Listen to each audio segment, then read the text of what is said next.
हाय aspirants. मैं हूं आपका mentor the regulatory cheat sheet से। और आज हम बात करने जा रहे हैं ईएसआई फेज टू का। जो ईएसआई एक पेपर है उसकी बात करने जा रहे हैं कि उसका जो सिलेबस है उसको हम कैसे पढ़ना है और क्या कोशिश करनी है जिसमें ज़्यादा से ज़्यादा मार्क्स हम ला सकें। तो फेज टू में क्या होता है ना, तीन पेपर होते हैं, एक ईएसआई, दूसरा फाइनेंस, तीसरा इंग्लिश। तीनों 100 मार्क्स के होते हैं। ईएसआई का जो पेपर होता है वो इस तरीके से डिवाइडेड है कि 50 मार्क्स आपके ऑब्जेक्टिव के हैं, 50 मार्क्स डिस्क्रिप्टिव के हैं। जो ऑब्जेक्टिव है उसमें आपके 30 क्वेश्चन आते हैं। 20 क्वेश्चन होते हैं 2-2 मार्क्स के, 10 क्वेश्चन होते हैं 1-1 मार्क्स के, तो टोटल हुए 50 मार्क्स। डिस्क्रिप्टिव जो है वो होता है आपका 50 मार्क्स का। तो उसमें भी 15 मार्क्स के 3 क्वेश्चन आते हैं जिसमें से 2 अटेम्प्ट करने हैं, और 10 मार्क्स के 3 क्वेश्चन आते हैं जिसमें से 2 अटेम्प्ट करने हैं। अब स्टार्ट करते हैं हम कि आपको ऑब्जेक्टिव में जो 50 मार्क्स है वो किस तरीके से लाना है। तो ऑब्जेक्टिव्स में आपके पास क्या रहता है ना, स्कोप ज़्यादा रहता है मार्क्स लाने का। अभी पिछले 1-2 साल से आरबीआई ऑब्जेक्टिव को काफ़ी मुश्किल बना रहा है, तो लोग 25-30 इससे ज़्यादा स्कोर नहीं कर पा रहे हैं। क्यों नहीं कर पा रहे हैं? क्योंकि जो क्वेश्चंस का तरीका है वो इतना घुमा फिरा के पूछा जा रहा है, डायरेक्ट क्वेश्चन नहीं आ रहे हैं। पहली बात तो देखिए, 5 ऑप्शन आते हैं कोई भी ऑब्जेक्टिव क्वेश्चन में। 5 जब आपके ऑप्शन आएँगे ना, तो प्रोबेबिलिटी सही मार्क करने की हो जाती है 20%। तो तुक्का तो बहुत मुश्किल है कि आपका सही लगे। इसलिए आपको आंसर स्पेसिफिकली पता होना चाहिए कि क्या उसका आंसर है। अब जो ऑब्जेक्टिव आरबीआई बना रहा है ना, वो ये स्टैटिक के सिलेबस से बहुत कम बना रहा है। आरबीआई क्या कर रहा है, जो आपका फेज वन का सिलेबस है, जिसमें PIB, government schemes, current affairs है, करंट अफेयर्स भी इकोनॉमिक्स से रिलेटेड, उधर से लगभग लगभग आपके 50 मार्क्स में से 40 मार्क्स आ रहे हैं। जो 10 मार्क्स है ना, वो यहाँ कहीं आईएमएफ, वर्ल्ड बैंक, एक एक दो दो क्वेश्चन यहाँ से उठा ले रहा है, नेशनल इनकम का, स्टैटिक वगैरह। बाकी ऑब्जेक्टिव के 40 मार्क्स आप ना वो पीआईबी और गवर्नमेंट स्कीम्स को अच्छे से पढ़ के ला सकते हैं। तो कल के वीडियो में हमने डिस्कस किया था कि पीआईबी और गवर्नमेंट स्कीम्स को कैसे टैकल करना है। बाकी आगे बात करेंगे उनके बारे में स्पेसिफिक। तो आज हम देख लेते हैं कि ऑब्जेक्टिव तो ठीक है, आपका डिस्क्रिप्टिव कैसे पढ़ना है आपको। डिस्क्रिप्टिव जो आपका 50 मार्क्स का है, ठीक है। तो डिस्क्रिप्टिव में आपके 3 क्वेश्चन आ रहे हैं 15 मार्क्स के, जो इधर से ही आएंगे, और जो 10 मार्क्स 10 नंबर के भी जो 3 क्वेश्चन है, वो भी ये 4 टॉपिक में से आ रहे हैं सिर्फ। तो सिलेबस ठीक ठाक है, ज़्यादा बड़ा नहीं है अगर आप कोई दूसरे पेपर से कंपेयर करें। और जैसे कि आप देखेंगे कि 4 मेजर पोर्शन में डिवाइडेड है। एक है ग्रोथ एंड डेवलपमेंट, दूसरा है इंडियन इकोनॉमी, तीसरा है ग्लोबलाइजेशन, और चौथा है सोशल स्ट्रक्चर। तो आप ये मान लीजिए कि जो ग्रोथ एंड डेवलपमेंट है, इससे एक क्वेश्चन आने वाला है, एक सोशल स्ट्रक्चर से एक क्वेश्चन आने वाला है, और 2-2 क्वेश्चन इन दोनों से आएंगे। लगभग इस टाइप का ही डिवाइड रहता है। बाकी कभी कभी यहाँ से भी 2 क्वेश्चन आ जाते हैं, यहाँ से भी आ जाते हैं, यहाँ से एक आता है, यहाँ से एक आता है। तो आरबीआई कुछ भी कर सकता है, बट आपको जरा एक बात ध्यान रखनी पड़ेगी। जैसे यहाँ पे लिखा है measurement of growth, national income और पर कैपिटा इनकम। तो इसमें आपको जो भी ग्रोथ और डेवलपमेंट के बारे में है वो सारी चीज़ें पढ़नी पड़ेंगी। नेशनल इनकम हुआ, नेशनल इनकम को कैसे कैलकुलेट करते हैं, 3 तरह का कैलकुलेशन होता है, कहाँ यूजेस होता है, क्या चैलेंजेस होते हैं। तो जो डायमेंशंस है ना, वो ज़्यादा से ज़्यादा कवर करने, ताकि ये क्वेश्चन 10 में आए चाहे 15 मार्क्स में आए, आप दोनों में उसके डायमेंशन लिख सकें। 10 मार्क्स में आएगा तो थोड़ा कम वर्ड लिमिट रहेगी, 15 मार्क्स में आएगा ज़्यादा वर्ड लिमिट रहेगी। वर्ड लिमिट को कम या ज़्यादा आप एक डायमेंशन ऐड करके कर सकते हैं। चैलेंजेस बढ़ा दिए, गवर्नमेंट स्कीम्स बढ़ा दी, इस टाइप से। जैसे हम लेते हैं एक एग्जांपल कि ये पॉवर्टी एलिविएशन जो है, तो इसका मान लीजिए 15 मार्क्स का आपका क्वेश्चन आ जाता है। तो उसको आप कैसे अटेम्प्ट करें, 15 मार्क्स में आप ऐसा क्या लिखें जो आपको 15 में से ज़्यादा मार्क्स मिल सके पॉवर्टी एलिवेशन में। सबसे पहले आप चालू कीजिए एक इंट्रोडक्शन से, जिसमें पॉवर्टी के बारे में आप पूरा इंट्रोडक्शन दें। उसके बाद आप चालू कीजिए कि भाई पॉवर्टी के क्या कॉजेज़ हैं, ठीक है? किस चीज़ से पॉवर्टी होती है, क्या है, तो 4-5 तरह के कॉज आपने लिख दिए। उसके बाद आपने पॉवर्टी के सॉल्यूशंस लिख दिए। उसके बाद आपने लिख दिए गवर्नमेंट स्कीम्स, और उसके बाद आपने एक वे फॉरवर्ड दे दिया। तो ये जब 4-5 डायमेंशंस में आप कवर करेंगे ना, तो आपका आंसर बहुत भरा-भरा लगेगा, और उसके बाद जो आपका एग्ज़ामिनर है, जो चेक कर रहा है आंसर्स को, उसको भी लगेगा कि नहीं यार, इस बंदे ने कुछ पढ़ा है, इसको आता है। जैसे कि आप यहाँ देखेंगे तो मैंने नोट्स बनाए हैं। तो नोट्स भी मैंने इसी तरीके से बनाए हैं ताकि मैं सारे टॉपिक्स कवर कर सकूँ। जैसे ये पॉवर्टी है, ठीक है। तो अब ये पॉवर्टी का मैंने पहले चालू किया, क्या होती है पॉवर्टी। उसके बाद types of poverty, absolute poverty, relative poverty. उसके बाद में गया कैसी किस किस पॉवर्टी होती है, ट्रांजिशनल पॉवर्टी, ट्रांजिटरी पॉवर्टी होती है, जनरेशनल होती है, मल्टी डायमेंशनल होती है। फिर इंडिया में क्या सिनेरियो है, क्या क्या डेफिनेशंस हैं इनकी, किस तरीके के एस्टिमेशंस हैं, कैसे कैसे कौन कौन सी कमेटी बनी थी जिनने एस्टिमेट्स दिए थे। अब पॉवर्टी के एस्टिमेशन में क्या चैलेंजेस हैं, फिर पॉवर्टी के कॉजेस क्या हैं, इतने सारे कॉजेस हैं पॉवर्टी के। फेमिनाइजेशन ऑफ पॉवर्टी एक बहुत बड़ा टॉपिक था। इसके बाद क्या एलिवेशन प्रोग्राम है जो भारत सरकार ने लिए हैं, तो इसमें आप बहुत सारी स्कीम्स लिख सकते हैं और क्या आप वे फॉरवर्ड दे सकते हैं इसका। तो जब इतने डायमेंशन में आप कवर करेंगे ना एक आंसर को, तो आपका वो टॉपिक काफी अच्छी तरीके से निखरेगा एग्जाम में जो आंसर है आपका। तो इसलिए मैं ये कहूंगा कि ये जो नेशनल इनकम है या पॉवर्टी है या एम्प्लॉयमेंट जनरेशन है, तो इनके चार चार पांच पांच डायमेंशन में आप नोट्स बना के रखिए। जब वो नोट्स आप पांच पांच डायमेंशन में होंगे ना, तो आप पढ़ भी ज्यादा पाएंगे उसको, उतना ही ज्यादा डायमेंशन आपके दिमाग में क्लिक होगा और उतना ही ज्यादा आप पेपर में लिख पाएंगे। फिर इसके बाद आता है आपका सस्टेनेबल डेवलपमेंट, इन्वायरमेंटल इशू।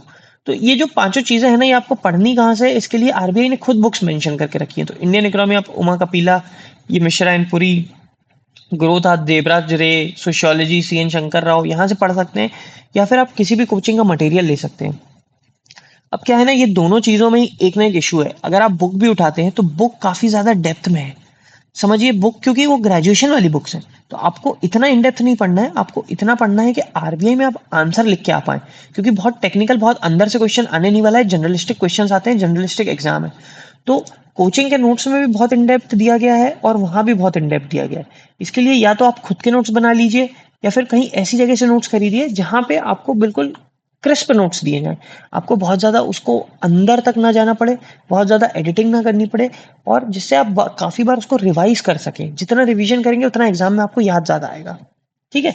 फिर इसके बाद जो सेकंड टॉपिक है इंडियन इकोनॉमी। तो इंडियन इकोनॉमी वही है, इकोनॉमिक हिस्ट्री आपको इंडिया की पढ़नी है, क्या चेंजेस है इंडस्ट्रियल पॉलिसी, लेबर पॉलिसी में, मॉनेटरी पॉलिसी या मॉनेटरी रिफॉर्म्स जो इंडिया में 1991 के बाद से लिए गए हैं, एलपीजी पॉलिसी वगैरह, ये सब। फिर इकोनॉमिक सर्वे और यूनियन बजट तो हमने पढ़ा ही था, प्रीलिम्स में भी पढ़ा था, तो वो मेंस में भी काम आ जाएगा। Indian money and financial market किस किस तरह के होते हैं वो सब। फिर बैंक्स का क्या रोल होता है इंडिया में, रिजर्व बैंक का क्या है, पब्लिक फाइनेंस क्या होता है, पॉलिटिकल इकोनॉमी क्या होती है, इंडस्ट्रियल डेवलपमेंट क्या होता है, सर्विस सेक्टर, एग्रीकल्चर सेक्टर। तो ये पूरा एक इंडियन इकोनॉमी का ना आपको एक कंक्लूजन सेट में बनाना है, और हर टॉपिक की आपको अंदर से पढ़ना पड़ेगा। तो जैसे कोई एक टॉपिक है, economic history in India, changes in industrial and labour policy, ये एक टॉपिक को मार्क कीजिए और इसका एक 15 मार्क्स का आंसर बना के रख लीजिए। 15 मार्क्स का आंसर मतलब चार पांच डायमेंशन में आपने कवर कर लिया, बस इसके अंदर नहीं पढ़ना। अब कहीं से भी क्वेश्चन आएगा ना इस टॉपिक में से, वही 15 मार्क्स का आंसर आप जाके लिखे आइए, वही करना है जैसे मैंने यहाँ नोट्स बनाए हैं इंडियन इकोनॉमी के। ठीक है। तो क्या किया, वही नॉर्मल बनाया, प्री इंडिपेंडेंस क्या था, एग्रीकल्चर कैसा था सेक्टर हमारा। तो ये मैंने कुछ इस तरह के नोट्स बनाए जो बिल्कुल बेसिक नोट्स हैं, और इन्हीं नोट्स से लेके मैं कहीं भी वो आंसर लगा सकता हूँ। आप हर एक स्पेसिफिक आंसर के लिए मत पढ़िए, एक टॉपिक उठाइए, जैसे ये सर्विस सेक्टर है, ये सेक्टर्स ऑफ इकोनॉमी है, 3 सेक्टर है। अब यहाँ मैंने पढ़ा present features of Indian economy. तो अब इंडियन इकोनॉमी के ऊपर कोई भी क्वेश्चन आएगा ना, मैं ये present features of Indian economy लिख दूंगा, जनरल इश्यूज क्या क्या है इंडियन इकोनॉमी में वो लिख दूंगा, कंक्लूजन दे दूंगा। इकोनॉमिक प्लानिंग की बात आती है तो वही क्या क्या किस किस तरीके से ऑब्जेक्टिव्स हैं जो प्लानिंग किए जा सकते हैं। फिर features of Indian economic planning, तो इंडियन इकोनॉमी की जो प्लानिंग थी 1991 तक वो कैसी थी और उसके बाद से कैसी थी, तो ये दोनों तरह के लिख लिए मैंने। तो इधर पे आप यही कीजिए कि हर एक टॉपिक को अलग डिवाइड कीजिए, monetary and fiscal policy since reforms of 1991, और इसका एक 15 मार्क्स का आंसर बना लीजिए। फिर priorities and recommendation of economic survey and union budget, इसका एक 15 मार्क्स का आंसर बना लीजिए। तो जब आप हर चीज का एक एक आंसर बना लेंगे ना, तो आपको नोट्स इतनी अंदर तक बनाने की जरूरत ही नहीं पड़ेगी। 15 मार्क्स का आंसर बनाइए, उसको अच्छे से रटिए, रिवाइज कीजिए, एग्जाम में अब इससे रिलेटेड कोई भी टॉपिक आता है ना, वो आंसर लिखे रहेंगे आप। फिर थर्ड टॉपिक आता है हमारा ग्लोबलाइजेशन। ग्लोबलाइजेशन में आती है opening up of Indian economy, balance of payments. तो यहाँ देखिए जैसे बैलेंस ऑफ पेमेंट्स है, तो कभी आरबीआई ऐसा नहीं करेगा कि बैलेंस ऑफ पेमेंट्स में से ही 2 सवाल पूछ रही है, समझ रहे हैं आप, क्योंकि इतना बड़ा कोर्स है, 4 5 6 सवाल उसको पूछने हैं, तो कोर्स में अलग अलग चीजों से पूछेगा। इसका मतलब है अगर बैलेंस ऑफ पेमेंट आता भी है तो सिर्फ एक क्वेश्चन आएगा बैलेंस ऑफ पेमेंट का। तो आप अपने नोट्स को उसी तरीके से बनाइए ना, कि नोट्स आप इतना इंडेप्थ में बनाइए नहीं, बैलेंस ऑफ पेमेंट्स के सिर्फ 600 वर्ड्स के नोट्स बना लीजिए, इसमें आप एक आंसर कवर हो जाए आपका। 600 आपको कम लग रहा है तो 800 1000 तक बना लीजिए, ताकि एग्जाम में एटलीस्ट आप 600 वर्ड्स तो लिख के आ पाए। फिर एक्सपोर्ट इम्पोर्ट पॉलिसी है, तो अभी का क्या चल रहा है, फ्यूचर ट्रेंड्स क्या है, करंट ट्रेंड्स क्या है, बेसिक्स क्या है, ये सब करके एक आंसर बना लीजिए। तो ये हर चीज, हर टॉपिक, आईएमएफ के ऊपर एक आंसर 10 मार्क्स 15 मार्क्स का, वर्ल्ड बैंक के ऊपर एक आंसर, डब्ल्यूटीओ के ऊपर, आईसीपी के ऊपर, ऐसे करते हुए हर एक टॉपिक पे 15 मार्क्स का जब आप आंसर बना लेंगे ना, तो आपको एग्जाम में आंसर लिखने में काफी आसानी हो जाएगी। इसके बाद चौथा टॉपिक आता है सोशल स्ट्रक्चर इन इंडिया। इसमें आता है multiculturalism, demographic trends, urbanization, migration, gender issues, social justice. ये सब सोशल फैक्टर्स जो सोशियोलॉजी है इंडिया की, उसके हिसाब से। जैसे यहाँ मैं आपको अपने नोट्स दिखाऊं तो सोशल स्ट्रक्चर पे, तो ये मल्टीकल्चरलिज्म पे मैंने एक बार लिख लिया, इतना बड़ा मैंने 2-3 पेज का बना लिया है मल्टीकल्चरलिज्म का। कुछ भी आता है ना, इसके अंदर से ही आएगा, इसके बाहर से नहीं आएगा। इसी को आप रिवाइज कीजिए बार बार। 30 पेज के नोट से सिर्फ मात्र 30 पेज के, वो भी प्रिंट में। अगर हाथ से लिखता तो और छोटे बनते। इसमें जैसे हम नीचे जाएंगे तो यहाँ मैंने आखिरी में किसका लिखा है, जैसे ये यहाँ पे था ना टॉपिक के social justice gender issues. Social justice में हर आप सेक्टर के ऊपर लिख सकते हैं, जैसे भाई डिफरेंटली एबल्ड को क्या पॉलिसीज, क्या दिक्कत है, उनका क्या फ्रेमवर्क है, फिर एलजीबीटी कम्युनिटी के लिए ऊपर क्या है, social justice in the sense of every minority in country, transgender को क्या है, तो ट्रांसजेंडर के ऊपर मैंने एक आंसर बना लिया। अब क्वेश्चन आएगा तो मैं पूरा इसी आंसर को लगा दूंगा। क्या क्या मैंने इसमें से वो उठाए, तो पहले एक इंट्रोडक्शन है, डेफिनेशन टाइप लिया है, फिर कॉन्स्टिट्यूशन में क्या क्या लिखा हुआ है उनके बारे में, फिर प्रॉब्लम्स क्या फेस करते हैं ट्रांसजेंडर, फिर उसके बाद क्या क्या डेवलपमेंट्स हुए हैं ट्रांसजेंडर राइट्स में, क्या गवर्नमेंट स्कीम्स हैं, और क्या मेजर्स आपको फ्यूचर लेने हैं, क्या मेजर्स ले सकते हैं और क्या वे फॉरवर्ड है। ये 5-6 डायमेंशन में लिया, इसी को इधर का उधर करके लिख दिया आंसर में, क्योंकि मोस्ट ऑफ द पॉइंट्स लगभग सेम रहते हैं। विमेन के इशू, बच्चों के इशू, एसटी के इशू, एससी के इशू, सब सेम है अंदर से प्रॉब्लम्स। तो वही इधर का उधर लिख सकते हैं, बस 5-6 डायमेंशन आइडेंटिफाई कर लीजिए आप।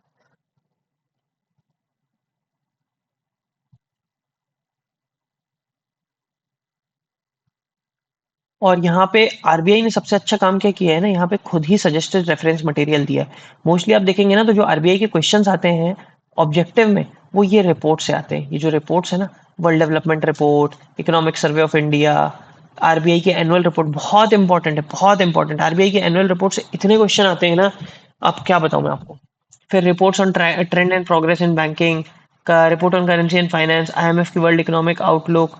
तो ये रिपोर्ट्स भी बहुत ज़्यादा ज़रूरी हैं आपके इस ऑब्जेक्टिव के लिए और प्रीलिम्स के ऑब्जेक्टिव के लिए। उसके बाद फाइनेंशियल न्यूज़पेपर की न्यूज़ तो रहती ही है, वो तो आपकी कोई भी करंट अफेयर्स मैगजीन कवर कर ही देती है। और जो भी मटेरियल आपको आरबीआई या बीआईएस की वेबसाइट से मिलता है, तो मोस्टली क्या मटेरियल होता है ना, वो होते हैं आपके सर्कुलर्स, जो आरबीआई ने नए सर्कुलर्स लाए। For example priority sector lending पे आरबीआई कुछ लेके आया है, या ओम्बड्समैन स्कीम में आरबीआई ने कुछ अमेंड किया है। तो इस टाइप की ऑब्जेक्टिव वाली चीजें ना आप काफी अच्छे से, जैसे सर्कुलर वगैरह है, वो पढ़िए, क्योंकि ऑब्जेक्टिव में बहुत ज्यादा काम आती है वो।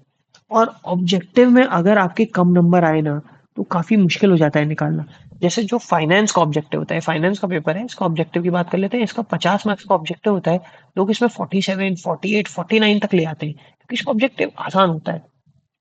जो ये ईएसआई का ऑब्जेक्टिव होता है ना, ये काफी मुश्किल ऑब्जेक्टिव आता है, क्योंकि गवर्नमेंट स्कीम्स को कितना मोड़ तोड़ सकते हैं, रिपोर्ट्स के कितना भी अंदर से पूछ सकते हैं वो। तो मोस्टली लोगों को क्या रहता है ना, इतना पढ़ के नहीं जाते हैं, पढ़ के भी जाते हैं तो इतना क्लिक नहीं होता है, क्योंकि काफी ज्यादा टॉपिक है इंडियन इकोनॉमी में पढ़ने के लिए। तो ये प्रॉब्लम हो जाती है लोगों को। तो आप ये बात ध्यान रखिए कि अगर इसके ऑब्जेक्टिव में आपने क्रैक कर लिया ना, पेपर निकालने से कोई आपको रोक नहीं सकता है। इसके ऑब्जेक्टिव में मिनिमम एम कीजिए कि आपके 30 से 35 मार्क्स तो आए ही, और इसके डिस्क्रिप्टिव में भी 30 से 35 आए, ताकि आपका लगभग लगभग 70 से ऊपर सेफ स्कोर चला जाए।